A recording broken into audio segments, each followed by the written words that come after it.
And we're going live.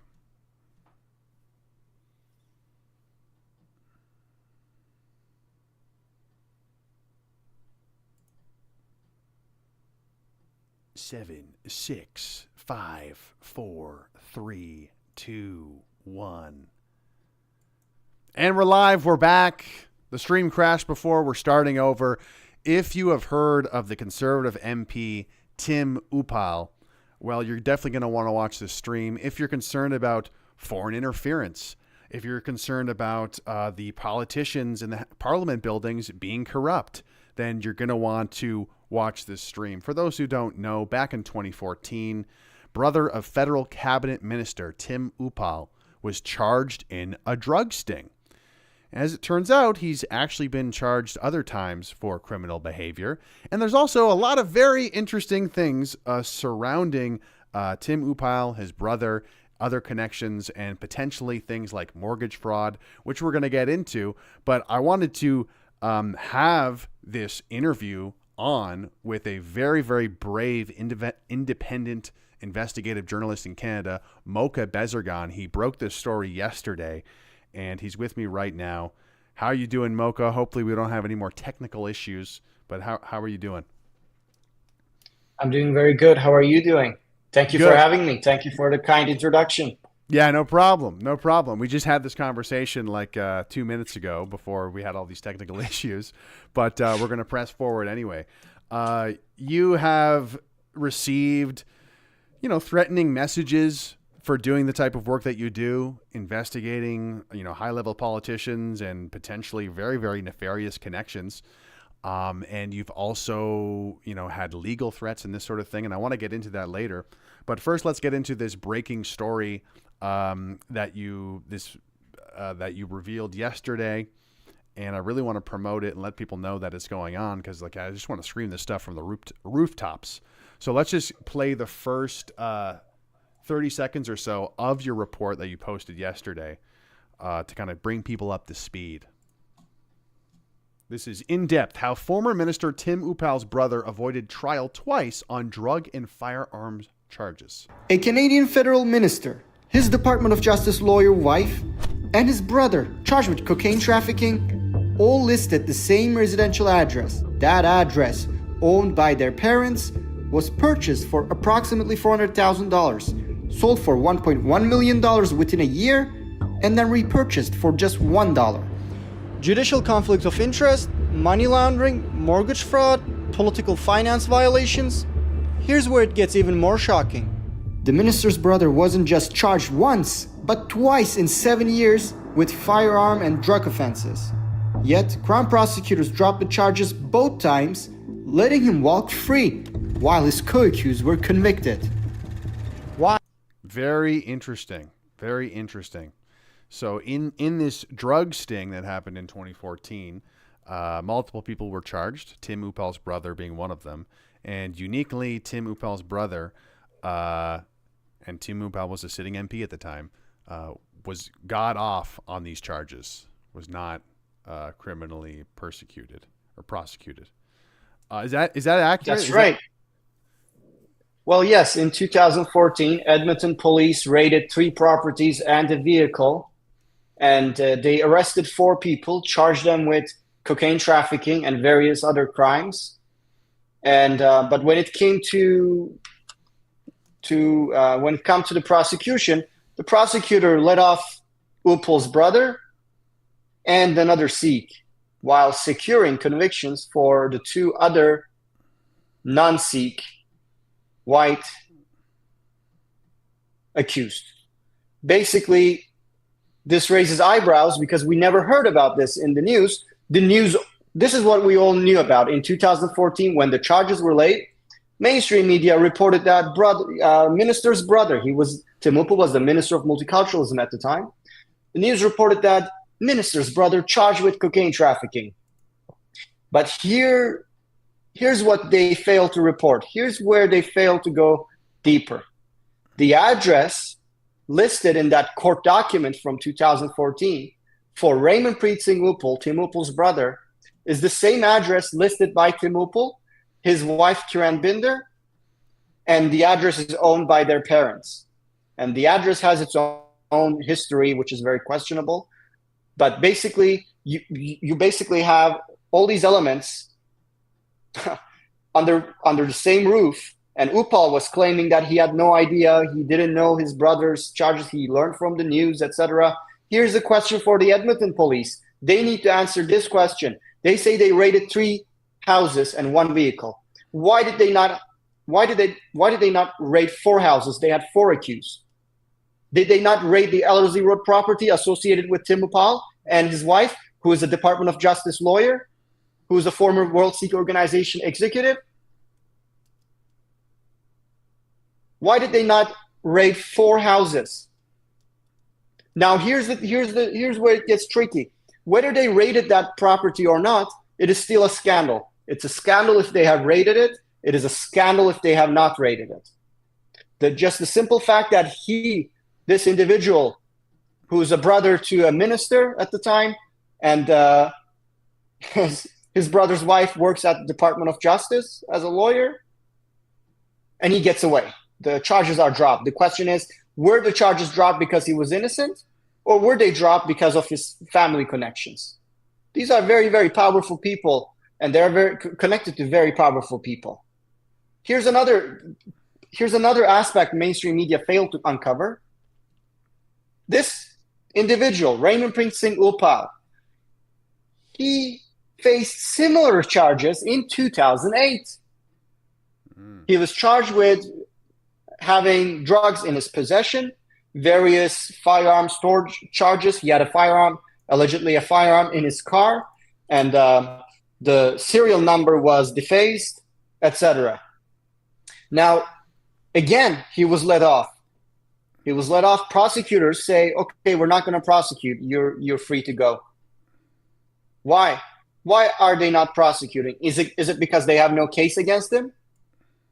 Or is it because he shares the same address with a Department of Justice lawyer, a federal minister, a federal MP?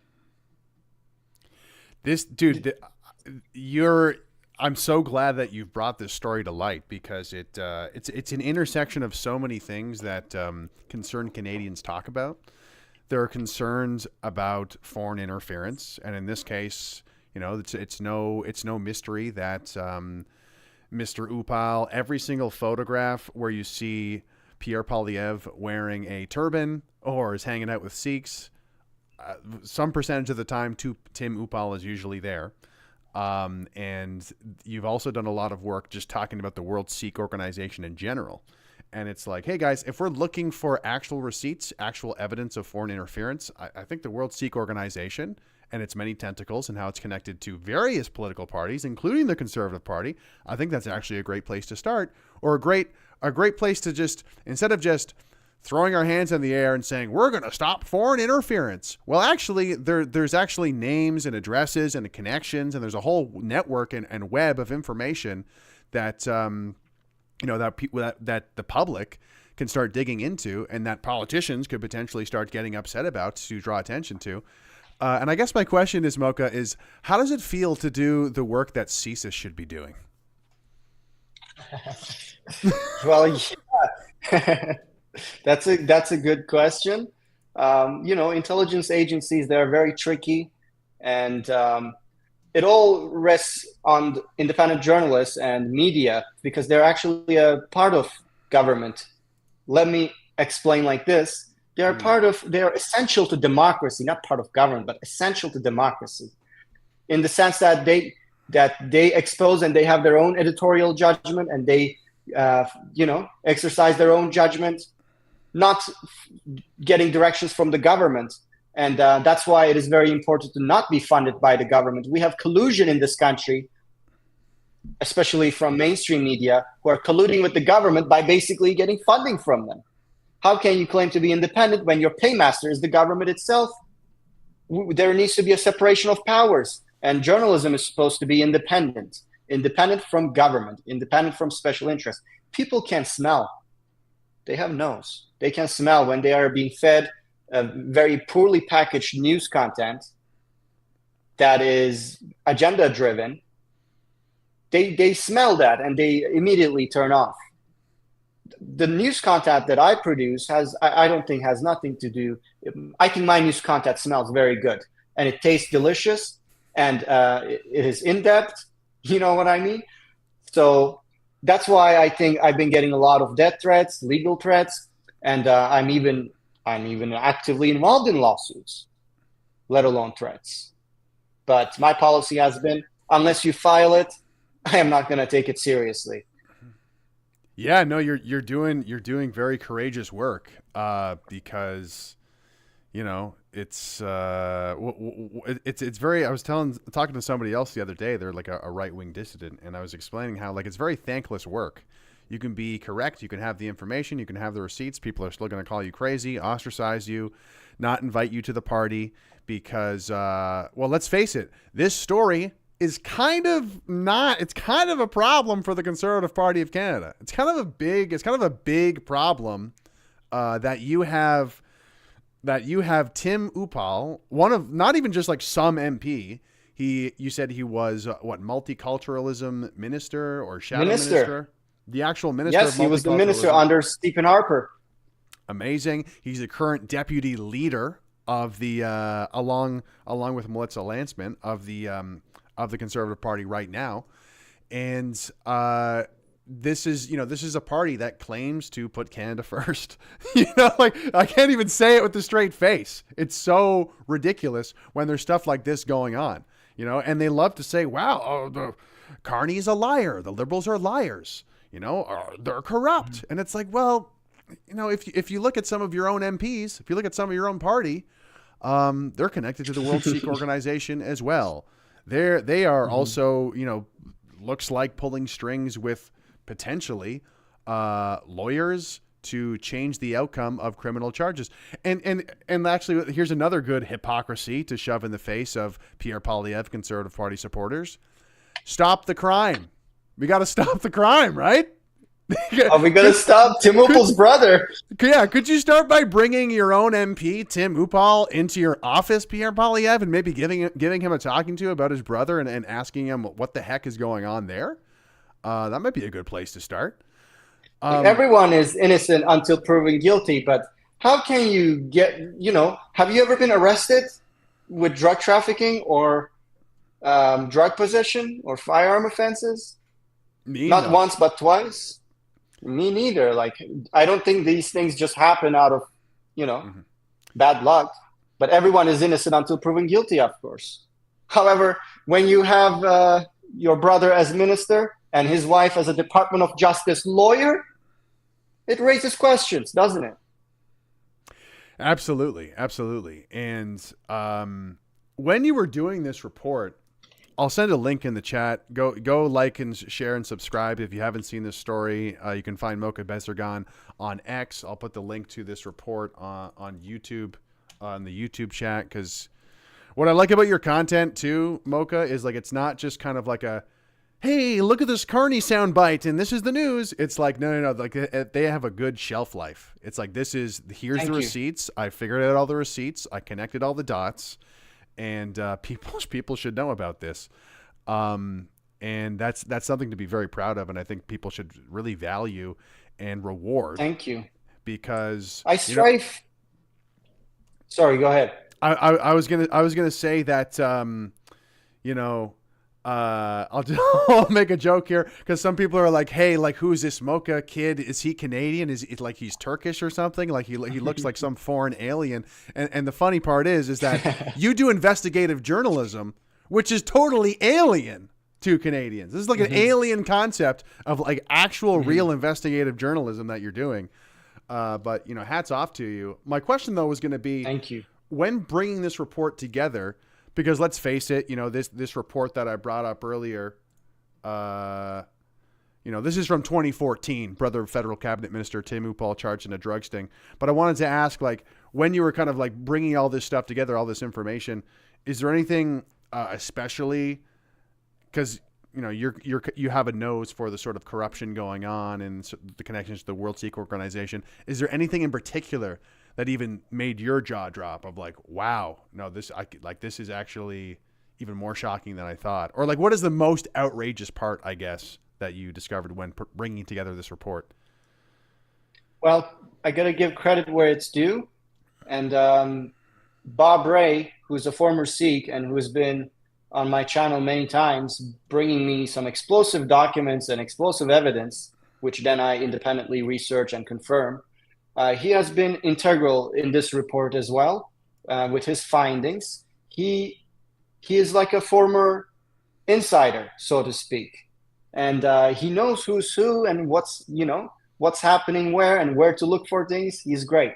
He's a very intelligent researcher, and I was shocked when we went to the courthouse and we were trying to. Okay, I'll tell you the story like this. We've been trying to get this court document from 2014 since last year. We have applied through the courthouse in Medicine Hat, in Calgary, in Edmonton. Because it's been more than 10 years, they all direct us to the archives. They say it has to come from the archives, the provincial archives. Okay. And the archives kept losing track of our request 3 times. Every time we have to pay like $20. We have to go to the courthouse, they kept losing the document. And then eventually, when we were waiting for the 2014 documents, guess what we came across? They sent us the wrong documents. They sent us the criminal charges Raymond Preet faced in 2008. This was a shocking revelation for us because we were trying to find one document with one criminal. Wait, what? He's been charged before with similar charges in 2008 and Crown prosecutors once again let him walk free? That's shocking development, isn't it? That's what dropped my jaw. And then we had to keep fighting to get the 2014 order. They're like, we already sent it to you. No, you sent us the wrong document. Thank you, by the way. But you could have sent us the 2014 one as well. And then maybe they were delaying that 2014 one because it was explosive in that it had Raymond Preet's address, the address which is owned by their parents, the address which is associated by Department of Justice lawyer Kiran Binder, Tim Uppal's wife, and Tim Uppal himself. And from this address, they have donated thousands of dollars to the Conservative Party during those times, both near 2014 and 2008. So it's very sketchy. And do I trust Edmonton police? I don't. I like. Did they search that property or not? That's what they need to come clean with. I cannot get over the sort of irony or like the double-edged sword of Canadian bureaucracy, where you're trying to get documents from 2014. And like it's taking them forever. They keep losing track of it. And it's like, oh man, this bureaucracy is so inefficient. And then they send you the wrong documents, but it also ends up being like a bigger sort of like expose of like, oh, we didn't even know about this. Thanks, inefficient bureaucracy. I guess you actually helped us in this case. But right. Wow, that's incredible. And you know, You've probably been dealing with this in your short but very valuable and impressive career as an independent journalist. But you know, what usually happens? Like because I'm not holding my breath in terms of your story being picked up by the CBC or even being picked up by, I don't know, Juno News or Rebel News for that matter. It would be nice, hopefully. But once again, I just think because it's such a big problem for the Conservative Party of Canada, especially, it kind of just shows that, like, yes, we know this emperor has no clothes, but like the official opposition also is completely naked as well. So I guess, are you holding your breath? Do you think this is going to get picked up by anyone in more of the mainstream conversation here in Canada? Well, I strive to structure my reports as actionable intelligence reports. And, you know, whether the general public picks it up, whether mainstream media picks it up, I think key individuals and key people, they pick it up and they make a note of it. You know, you have all this knowledge now with court, you know, I present court records, land titles, articles of incorporation, other official records, publicly accessible. And you know, these are not secrets, top secret information, or this is not trust me, bro, type of journalism. And so, you know, when you have all these documents together, you know, sometimes governments, it takes time for them to take action. They take note of things. They don't let you know that they are aware, and they just watch from a distance. They just need to know. Sometimes they just need to know. They don't need to take action. They just need to know. And then in the future, down the road, you never know. You might be facing something much serious. And that is not, I'm not, I try to throw the ball to the US jurisdiction all the time, because they are much severe with this type of stuff, and they might extradite Canadian politicians. When the paper comes in, you got to go. That's just how it is. And I think we could send a couple of Canadian politicians down to the US to face the music, because unfortunately, currently, our prosecutors, our investigative agencies, they seem very incompetent for the last 10, 15 years. Have you ever seen something like, yes, go do it, RCMP, great job? Or have you ever seen something that made you go like, wow, that prosecutor did their job amazing? Yeah, lock him up. No, all we see is charges being dropped, cases being dismissed, and look at the criminals are investing $500 million in Canada, $500 million of fentanyl super labs. Where do they get that comfort from? Who do they know in government? Who is giving them that security? Are they just acting by themselves? Are you going to tell me they have no one inside law enforcement or inside the judiciary or inside the government, and they're just brave to invest $500 million? And when you ask all those questions, it really kind of, what comes to mind for me is all of what we've been seeing on the TV for the past month or so with the trade war. It's like Team Canada, we're Team Canada. Yes, it's that Trump, it's the tariff. That's the big problem. That's the big thing we have to worry about. And I feel like anybody who's paying attention is like, yeah, I feel like the people in Ottawa are the problem. I feel like our institutions are the problem. And this whole sort of like grandstanding as if we are, going to actually have Canadian pride to like fight back America, it all just seems like a massive ruse. Especially when you consider things like this, like you were just saying, like who's actually looking at these things, like you're saying, of like, well, how does a, criminal organization have the confidence to invest this much amount of money into $500 million. Yeah. Yeah. Is this, what specific story is this? I'm not super familiar with this one. Oh, this is the Falkland bust. I was in Falkland, BC when this happened. I mean, I was there next day as soon as it happened.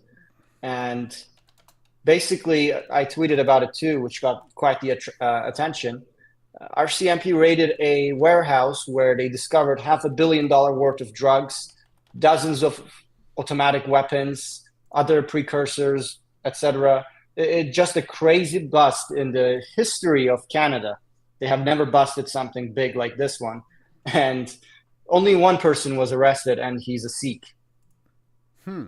Surprised? I'm not very surprised, but, questions arise when you see so many Sikhs always getting arrested with these, charges of drug trafficking, etc., especially to the US. Like, what is going on here? Is there a pattern here? What's going on here? Like, is there a fierce competition? Why is this group seem to be overrepresented in media when it comes to drug trafficking? Yeah, absolutely. And I know you have to get going, but let's touch on that before you go, which is the World Sikh Organization. You've brought up this chart, and you've made this chart, and I think it's a great visual aid for people to understand.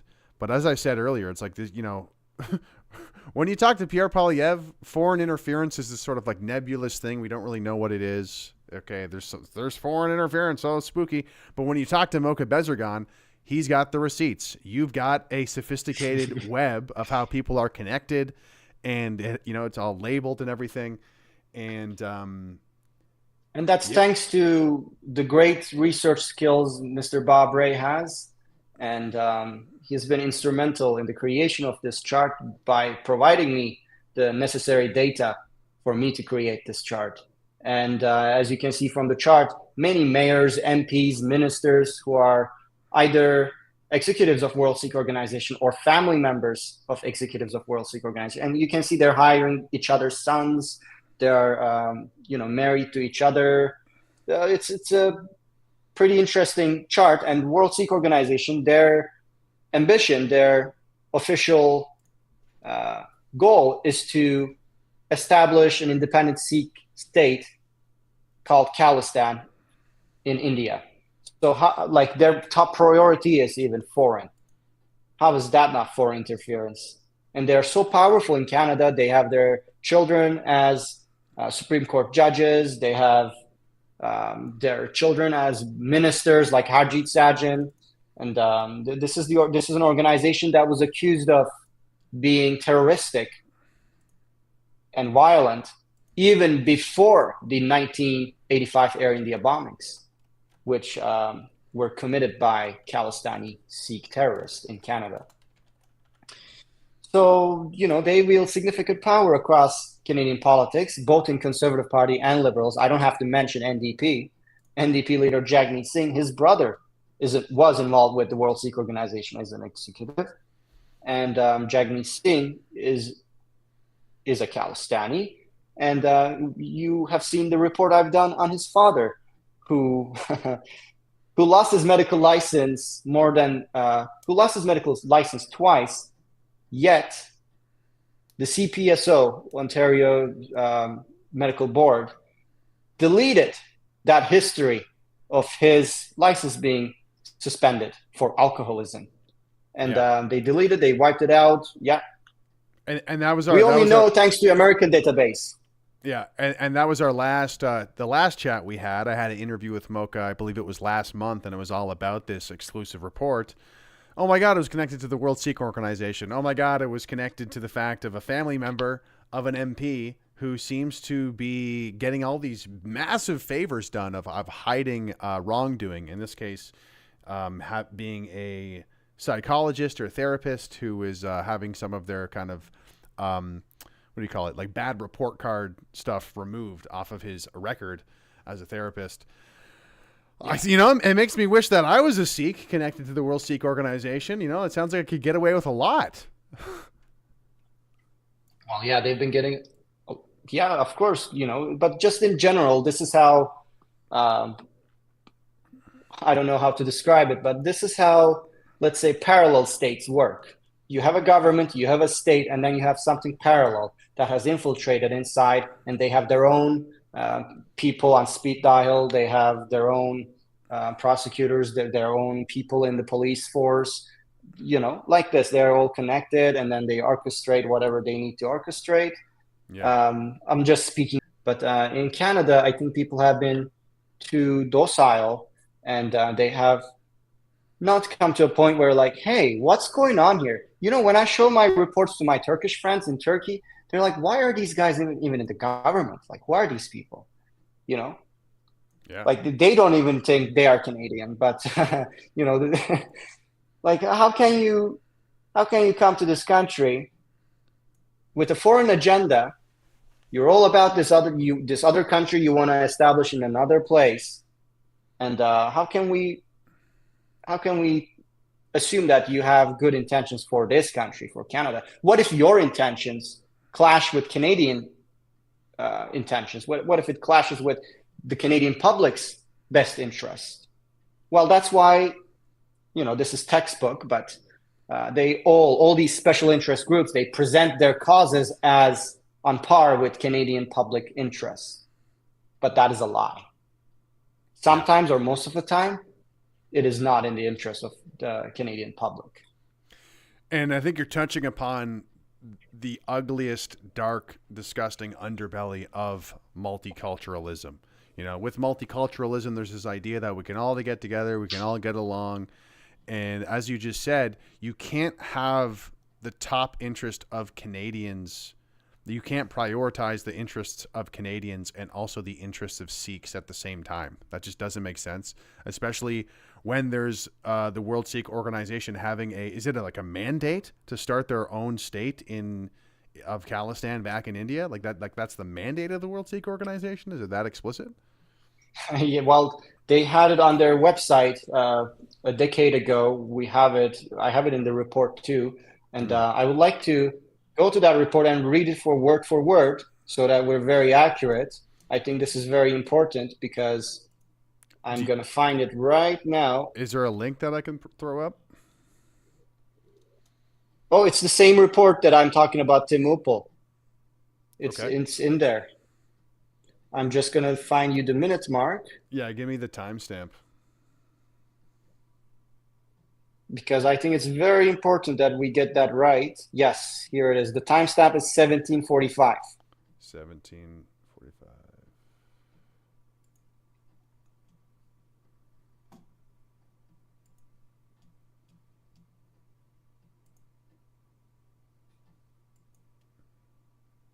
Right okay, here? that's it. Yeah. So, yeah, this is basically World Sikh Organization Introduction Constitution. This is a screenshot from their website from 2005. And here's how they list their objectives. Objectives, number 2, to strive through peaceful means for the establishment of a Sikh nation, Khalistan, in order to protect the Sikh identity and faith as ordained by the Guru Pant in the daily prayer, Raj Karega Khalsa. Canada first. All right. All right. Canada first. Amazing. Amazing. So yeah, it is rather explicit then. But you're saying this is not on their website anymore. Like this is kind of now is that what you were saying? They're not as explicit about it? Not as explicit about it. Okay. It's just, by time things, approaches develop, strategies develop, politics they develop, the atmosphere changes, so organizations like World Sikh Organization, they also develop. Hey, they're on to us. Let's take that off the website. But thanks so much for your time today. Before you get going, I put a link to this report, Mocha's latest report in the chat and also in the video description here on YouTube. But it looks like we're headed to an election, a spring election, a soon election. And personally, for me, I don't think Canadians really want to confront how bad things really are in terms of like solutions or things that can happen, immediate plans to rectify things.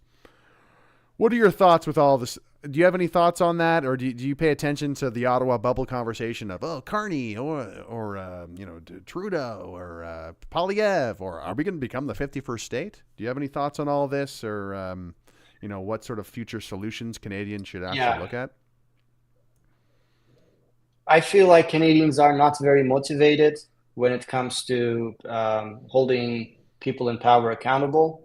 I feel like they have given up, but that doesn't mean this may not change. You don't need everybody to wake up and everybody to say, hey, what's going on? You just need a very small percentage of people. It's always a very small percentage of people ruling governments, corporations. It's always a very small percentage of people, a group of people who are highly motivated, educated, smart. And that's all we need. We need that group of people to wake up and be like, hey, we don't want this type of corruption, and we don't want our country to become a third world country. We want to keep it like it used to be. And when that happens, I think things are going to get interesting. But there are forces out there that doesn't want that to happen. And a lot of distractors, a lot of, like Carney, Pierre, Trudeau, this, that, but all the stealing is going on underneath them, all the corruption is happening underneath their feet. Why don't we focus there? So no, I hope that explains what I mean. No, absolutely. I think you actually nailed it with, not everyone needs to get it and understand it, but there does need to be a sort of very powerful, bold, courageous minority of people that are going to be loud and pushing in the same direction, that can actually make a big impact on the country. And I think you nailed it, man. I think a lot of this sort of, thank you. I even see the online people like who support Polyev, like it just feels like they're an extension of the Ottawa bubble now. You know what I mean? Like this just seems like the same depth of like the CBC in terms of like, you know, political commentary. Like that's how shallow it's become even online now, where like this is just in the same Ottawa bubble. Like, you know, when's the last time Carney, Polyev, any of these people mentioned foreign interference or mass immigration for that matter? It's like the conversation's completely changed and no one is even talking about this anymore. And people seem to, you know, they don't realize it's a science. Yeah, they don't realize though how sort of malicious that is. The fact that the frame is so narrowed in on just Team Canada, it's like we've forgotten about all the corruption that is going on a regular basis by these same people. And this is Team Canada. Right. And this is, you know, how it has been, and it will always be like this, where crisis after another. You know, the top politicians like Pierre Poilievre, Trudeau, or Carney, whatever, they're always onto some topic. News media cycle is always about that topic. And you're like, okay, now is not the time. We got to focus on this topic. Everyone's talking about it. And then they change the topic, a new crisis, new something. And you're like, okay, you know what? These corruption stuff, they can wait. We got to focus on this, you know. And then like this, it goes, decades pass, and they never talk about what really matters. Yeah, they kick the can down the road. Yeah, and I've been telling people this for a little while now, which is, you know, a lot of this sort of like rage bait culture war, look what Carney did, look what this person did, like that's become the bread and circuses largely. Like that's become the sort of distraction. It feels like we're getting somewhere by just like ragging on this or that or the other. But, you know, there's this thing called real investigative journalism and talking about the actual corruption going on. And it's a lot tougher. You receive death threats for doing it. You know, you get sued or people try to sue you for doing it. It's a lot more high stakes when you're actually calling out the people in power and not just kind of nebulously making fun of their haircut. I was going to encourage people to go to your website to support you because we need more of this stuff in Canada. Go to mediabezergan.com. There's the guy. He's got lots of reports down here. A lot of great work, a lot of amazing stuff. Thank you so much for joining me today. Thanks for doing your work. Thank you for having me. You made a great comment in our last conversation. I forget what my question was, but I'm like, aren't you like worried about doing this line of work? And you said something like, I don't care. I'm gonna die for this. You said something along those lines, and I'm very inspired. What I said was something like, if you live a fulfilling life, then it is worth dying for. Okay, so if you live a life fulfilling and it is worth dying for, that is life. You got to go and live. That's my philosophy. But I'm also not a sitting duck. Absolutely. Well, hey, check out Mocha Bezergan. You better be following him already. I put his website in the chat. Follow him on X. He's on YouTube. Really appreciate your work. I'm sure we'll talk again soon. And yeah, you'll be safe. I'll be praying for you to make sure that you know that you're safe and none of the bad men. You know, you're gonna be good. God's gonna be watching over you. And I'm just gonna close out with playing a spicy clip from Bob Ray at the end here of your latest report. Excellent. Thank you very much. Awesome.